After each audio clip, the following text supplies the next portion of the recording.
I am now very honored to welcome on the stage Marjan Ehsassi. She's a longtime friend of the Global Forum, the executive director of FIDE in North America, and a member of the Berggruen Institute, senior innovations fellows in the US, in the United States. And we're very lucky that she's here to give us a preview of her upcoming book on citizens' assemblies, active citizenship and social cohesion. Thank you, Marjan.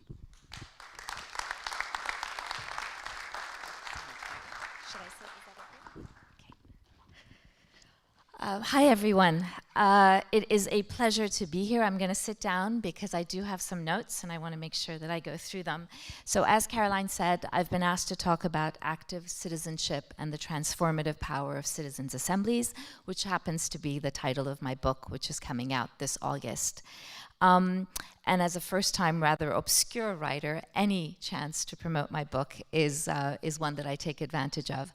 I would love to urge you and ask you after this conversation that I have with you to please reach out to me if you have comments. I'd love to hear your feedback on what I talk to you about. I also want to thank the Global Forum, especially our Romanian hosts, as well as Caroline and Joe Matthews. But before I talk about my research on citizens' assemblies, I'd like to sort of put my work in some context for you and give you a little bit of background about myself. It's not a particularly unique story, but it's one that some of you may relate to, and others, I hope, it provides some insights to. I do find it intriguing as you get to be at a certain age where I am, and as you get older, you begin to see the ways in which the different threads of your life do weave into each other. And these really interesting patterns begin to emerge. For me, some of this kind of happened as I was turning my doctoral thesis into this book that's coming out. I was born in Geneva, and I spent the first 5 years of my life in Geneva and then 4 years in New York City before my family decided to go back to Iran a few months before the Islamic Republic and the revolution. It was a beautiful life before the revolution, but one that was filled with all sorts of inequalities and inequities. And in the early days of the Islamic Republic, my mother, who to this day happens to be a real idealist, really believed that the revolution might affect some real change for people. She kept talking about seda, which is the Persian word for voice, and she truly believed that there might be more voice for people. As a young person, I didn't really understand what she meant by that. I couldn't understand how government gives voice to people, and needless to say, that government certainly did not deliver on that promise. I spent about 8 years in Iran, facing many of the challenges that are imposed by oppressive states. And once I left, I really didn't know that this notion, this idea of voice, would continue with me. I moved to France and then to Canada for college and law school, where I was heavily involved in human rights and freedom of expression issues with organizations like Amnesty International and PEN International. I then moved to the United States to practice law. The US, the land of opportunity, the land of dreams, a country that I thought allowed for upward mobility, equality for people, and freedom of expression, and lots of voice, I thought. I worked in international development for about 15 years at the World Bank, the American Bar Association, the National Democratic Institute, always in governance and rule of law issues, working to strengthen democratic institutions in other countries. And then slowly, and then rather abruptly in 2016, I began to realize that this land of opportunity that I had adopted was severely overpromising but under-delivering. Some of our basic foundational democratic principles are very weak, and I'd like to share a few of them with you. For one, our definition of democracy, heavily focused on free and fair elections, is minimal and very limited. That space, that in-between election space, there's very little access to elected officials in the United States as well. Citizens' preferences are not reflected in public policy, and there is little government accountability beyond the ballot box. And finally, the usual suspects are very loud, they're very engaged, but there's very little that is done to really bring the voice of marginalized people to the table in any meaningful way. I decided to pivot and to move from international work to focus more on domestic issues. And since then, my problem statement has really been citizen disengagement from political institutions. And I wanted to share some of the recent data that has come out by the Pew Research. They have done research in over 24 countries and have collected, let me make sure, about 30,000 responses. A median of 59% are dissatisfied with how their democracy is functioning. 74% of people across these 24 countries think that their elected officials don't care about what people like them think, and 42% say that there is no political party that represents their views. So in this kind of a climate, we need democratic innovations that address this disconnect and strengthen the relationship between citizens, political institutions, their government, and political parties. In my research, as I was looking, I didn't think that the definitions that we often use around internal and external efficacy were really sufficient and adequate.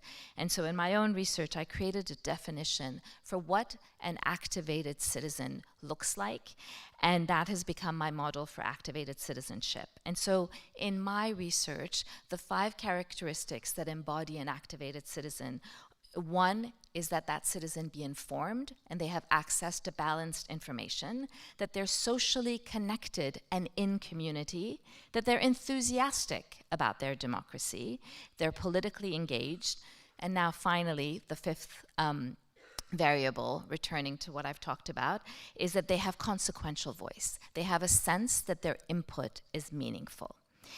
And as I was searching for tools, interventions, and practices that enable and activate these characteristics, I discovered citizens' assemblies. Now, I know that there are some of you in this audience that have spent many more years than I have working on citizens' assemblies. But for those of you who are not familiar with citizens' assemblies, there are certain characteristics that are, I consider, non-negotiable for citizens' assemblies. One of them is that they're mandated by a government body that is typically looking for policy solutions to a public problem. They bring a representative sampling of people together through democratic lottery and sortition.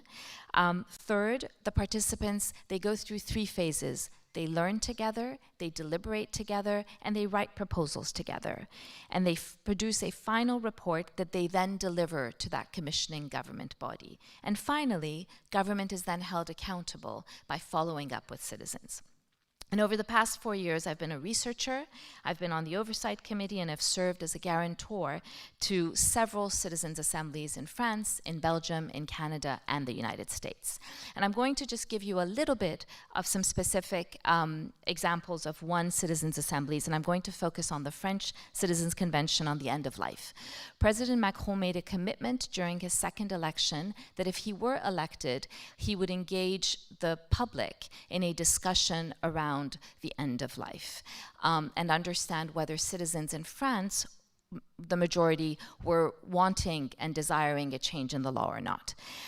We brought 185 French citizens together that were chosen by sortition and democratic lottery and were truly representative of the French population, including the French territories. So it was a mini France of sorts. They spent 9 weekends together, 27 days. It was a very difficult and emotional subject. And in the end, after these 27 days together, 76% of the 184, we had lost 1 person because of employment, but the other 184 were there for 27 days. 76% kind of were in favor of a change in the law. 24% were not. And it was remarkable throughout that citizens learned together, they deliberated together, and they wrote policy proposals together. They built social cohesion and built a community, and they now have an organization called the 184 that works very closely to advocate citizens' assemblies across France. We held a vote at the end, and 92% of the population of the Citizens' Assembly approved the process. And in a really powerful moment, the minority, the 24%, thanked the 76% for giving them 50% of the final report, of the space on the final report. They submitted their final report to President Macron at the Élysée, and now a year later, there is a legal structure to change the law that's before the Assemblée nationale. And they had meaningful, and talking about trust, I like to speak of trust. The impact of citizens' assemblies is really the way that people's trust in themselves changes forever. So in conclusion, based on my research and coming full circle to my earlier comments about the importance of voice, I'd like to leave you with 4 main takeaways. 1, citizens' grievances are complex. They're a mix of economic and political, and we really need to take account of all of these different dimensions of grievances. We live in a time of pervasive voice insecurity. I define voice insecurity much like we do food insecurity as the inadequate access to sufficient amount of voice. People are hungry for meaningful engagement and consequential voice. Why do I use the term activated? Because I think that we need to talk about the role of government in all of this. I think community-driven participation is important, but government has a duty to be a partner, to be a driver, and to introduce platforms that bring citizens together for meaningful input and decision-making and policy reform. Why do I use the term citizenship?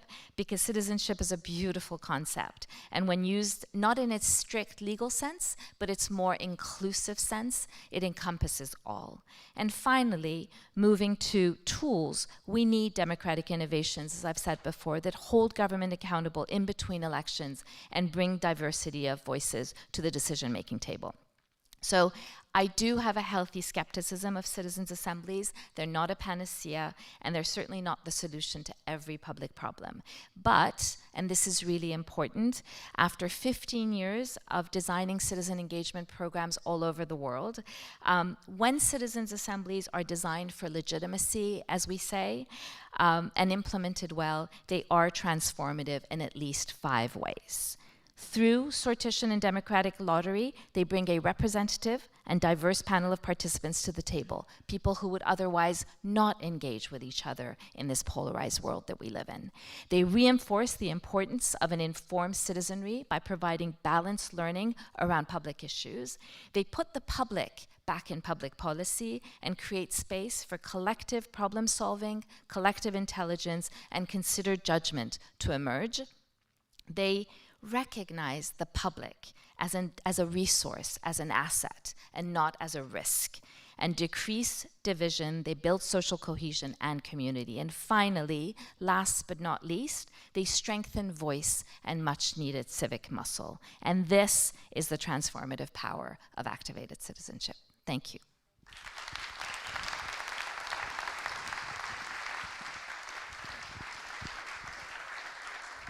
Thank you very much, and it was great indeed to listen to your thoughts.